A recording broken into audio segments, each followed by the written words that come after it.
Welcome to a Friday Reads, where I talk about what I read, what I'm reading, what I hope to get to next. I finished 3 things. Go me. I'm in the middle of 2-ish and thinking about my next reads. So I'm feeling pretty good. Let's talk about the one I finished that I don't have a physical copy of because I'm going to forget. And that's Memory by Bejeweled because I've just been on a roll. I did enjoy this one. Yeah, I can see why it's a fan favorite. I don't know if it necessarily was like a standout to me compared to the other ones I've been reading in the series. And I mean, that's to say I've been really loving the ones I've been reading in the series lately, so it was still like on that like 4.5 star enjoyment level.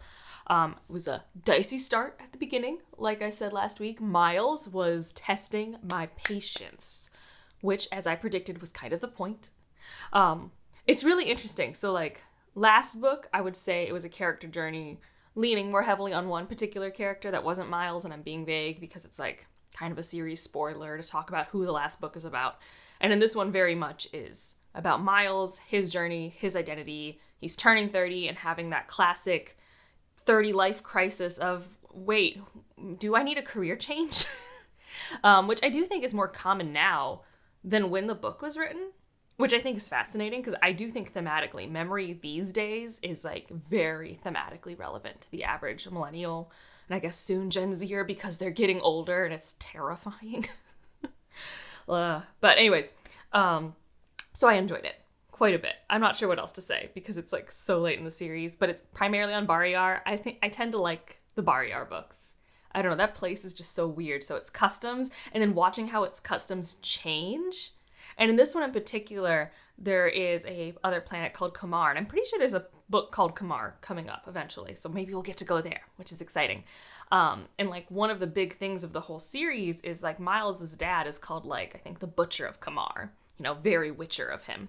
And so like, you know, these two places have always had very high political tensions, and we're trying to fix that a little bit in this book with some political alliances and also love. And it's just like, not so much for Miles. Poor Miles, who I don't know what his romantic path will be, but he doesn't really deserve a good one yet, in my opinion. He needs to grow just like a smidge more. He'll get there, I'm sure. But yeah, I really enjoyed listening to it while knitting. I've been in a big knitting head space. Someone was asking me last week what I'm knitting. I can't remember. It's a 3-season cardigan. I don't remember the pattern. My friend bought it on Ravelry because I have this like thing where all my friends can get like for sure one handcrafted item from me, knitted or crocheted. They just have to pay for the yarn and the pattern, and I will provide the labor. And so that's for my one friend, and it's been going fun. I'm on the front right panel. Now I was on the left before. So yeah, I finished that, and then I got the, I was mentioning this book last week, and I got it from Tor. I forgot I had asked for a finished copy, so here it is. I really like how it looks in person, by the way. I actually also think it makes sense. I think this book really does sell what it is. And that is to say that it is an introspective story of this individual, and it has some creepy atmosphere, but I don't think it's really a horror, or it's not going to be unsettling for most people. But I really had fun with it. Sarah Pinsker, her pacing, she's tight. Like, I don't know, like she knows exactly how long she needs to tell a story, and I don't usually get fatigued by anything I'm reading from her. This, I guess, without, talking about too much, is about our main character. What's her name? Because it's written in first person. Mara. So I rarely get to hear people say Mara because part of it is about her invisibility and not being able to belong. But we have Mara. And she's like the youngest in her generation in her family. She feels adrift, doesn't feel like she's found her place in life.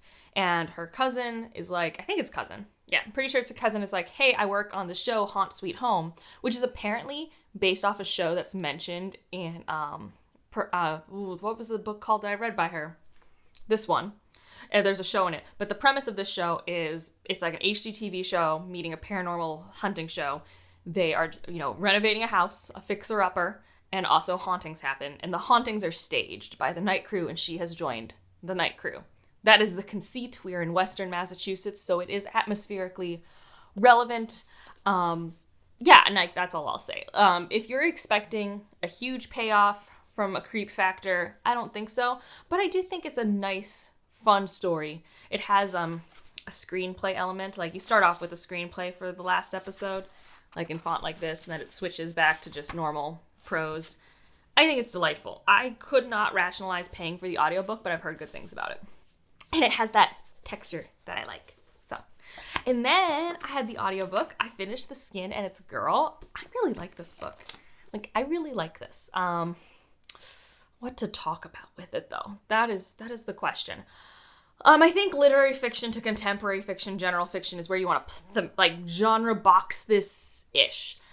Its magical components is that for some reason in this family, and I guess occasionally other people, can have traits that are really odd, maybe miraculous, but it doesn't, it plays into the story like any other otherness would, not more so, and it's not like it's super prevalent, and we never will get an explanation, and it might be more for a metaphor than anything else. So our main character has blue skin.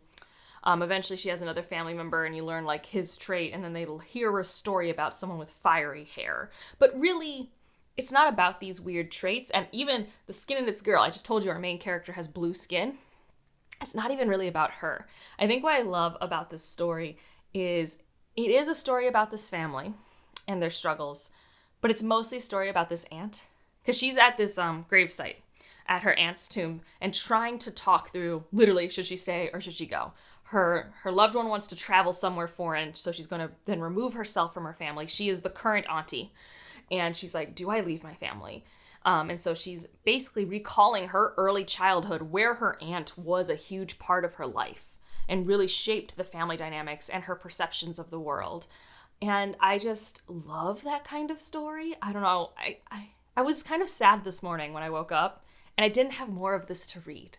Not that the plot was, there wasn't really a plot. Like I said, we were just going through her early childhood, her first 9 years of life, bouncing between some folktale stories in their family, maybe some biblical stories. And I think it also really balanced. This is a Palestinian family.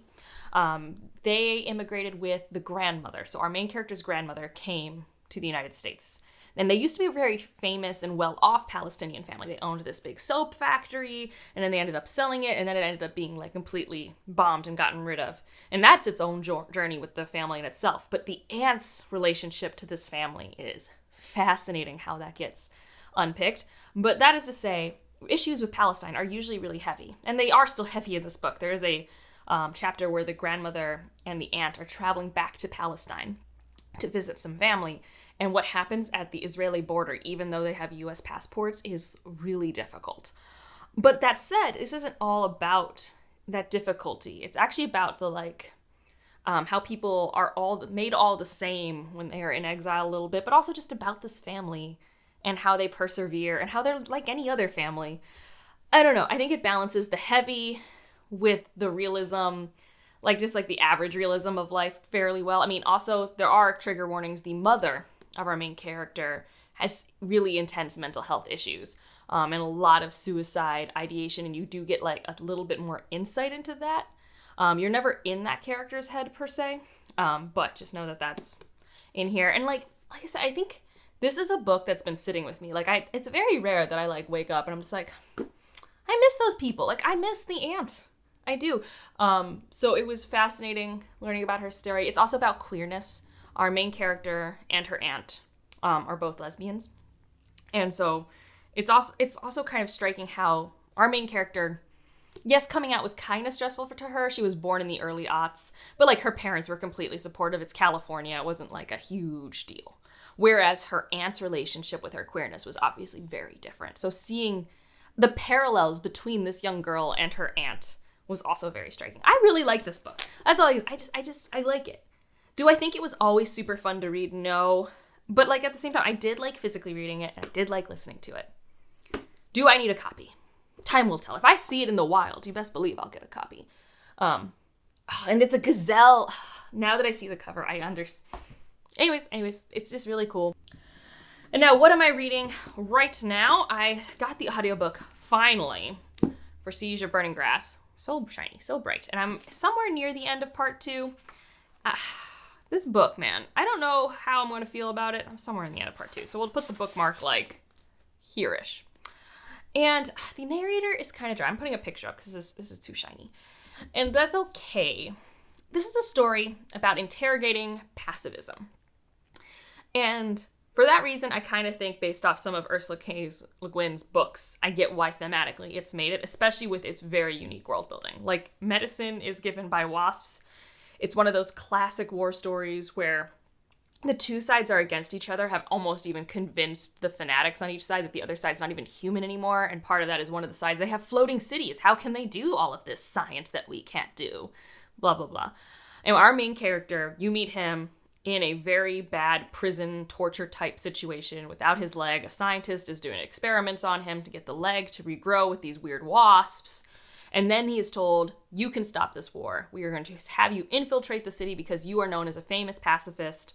And then we will, it's like Trojan horse sort of situation. Now, our main character is having to deal with in real time, dealing with his beliefs of pacifism, but then at the same time seeing the person he's traveling with harm others. Right now, that's the section I'm in. And when he harms others, he's like, I did nothing. Was that the right call? What else could I have done? If I hurt him, how does that help anyone? Violence cannot be solved with violence. And I think there's just this interrogation of the rigidity of it. I don't, know what the end thesis will be for this character, but for sure the point of the story is to make this character fight with those thoughts. Especially at this point in the book, we are in a state of like total war aftermath. There's no food or water everywhere. The average person, if they are not in a central location, which is already going to be dangerous because war is more likely to occur there, there's no food coming out of the ground. There are no animals. There's no water to be found. It is very bleak and grim. So yeah, total war situation. We have these two people traveling. One is an extreme pacifist who is our main character, and the other one is kind of a fanatic about the war effort. And I guess I'll see how it goes from there. It's not my favorite writing style. The world is okay, but let's compare it to this other book I picked up last night.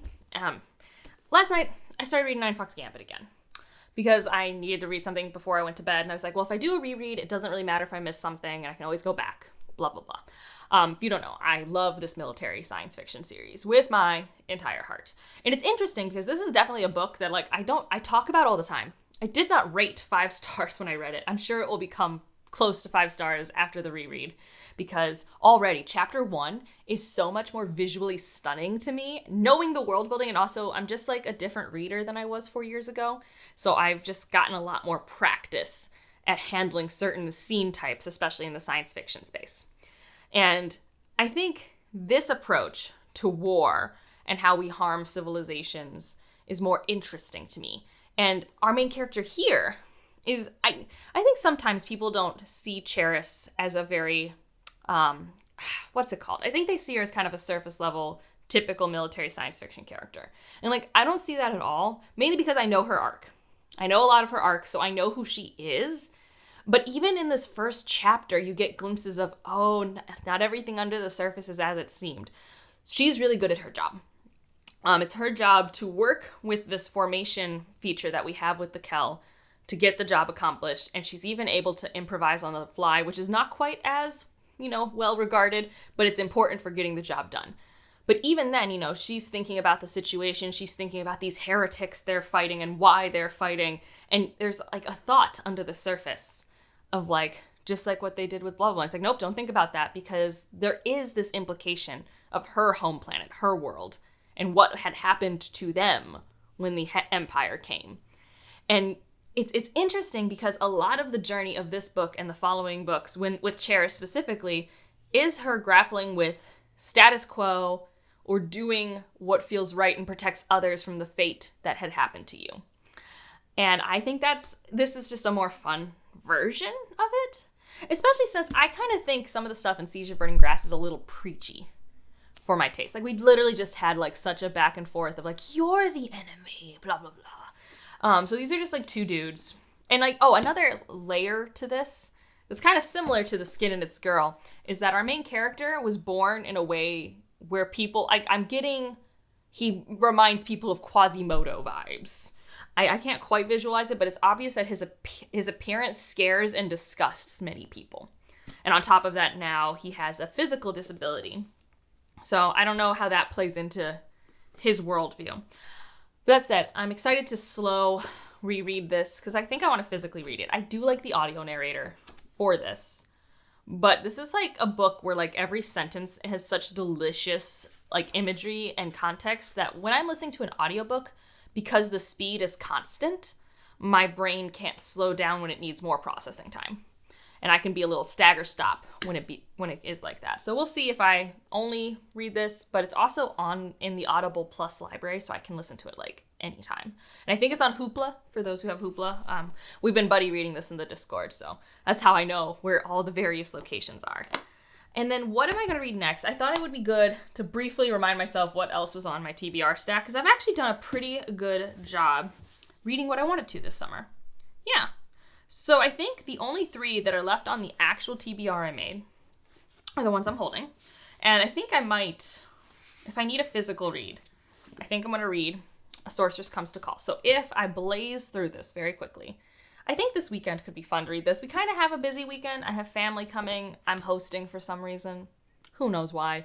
I think the reason is I get better shade in my backyard. Whatever. But this is the newest T. Kingfisher, and it's what my patrons voted for me to read. It's a retelling of a Goose Girl thing that I know nothing about. So there's a Goose Girl. Is it the one where her brothers are all geese and she's not allowed to talk? It might be that story. Who knows? I'm sure I will enjoy what is in this. My only thing that makes me nervous, and hopefully it means my expectations are set at a very good level, is this is a little long. A long T. Kingfisher is not where I have my happy good place vibes. This is, and I say a little long, it's only 320 pages. But still, it's longer. Like I said, 100 pages longer than Nettle and Bone. So we'll see if it overstays its welcome. For an audiobook, I have actually 2 options. I've got Fault Tolerance, which I would like to finish so I can get the audiobook of this. And I do currently have Spell Shop out, which has been like a big hit this year.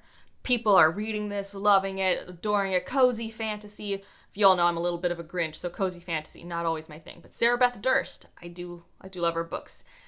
I do think I want to try this one actually physically eventually and not audio. I don't mind the audio, but I think I can kind of tell I want to take it with my eyeballs, I guess. I don't know, especially for the romance part. I feel like the last series I read by her was not like super romance driven, but I can already see kind of the inklings here. And I usually like reading romance, heavier things with my eyes. And then the big one that I haven't started yet, and it's definitely waiting till after Siege of Burning Grass, is Perhaps the Stars. Big book. Also a fascinating discussion on war, when you should go to war, why do we go to war, and all the different ways you participate or don't participate. That's going to be this book, guys. So apparently, science fiction-wise, I got a lot of thematic overlap. But that's okay, because I kind of always do like having all those thoughts mushed together, because sometimes I won't pick things up unless I'm being forced to by a different work, and it's kind of fun. Let me know what you're reading or doing or watching. I kind of want to watch The Fall Guy.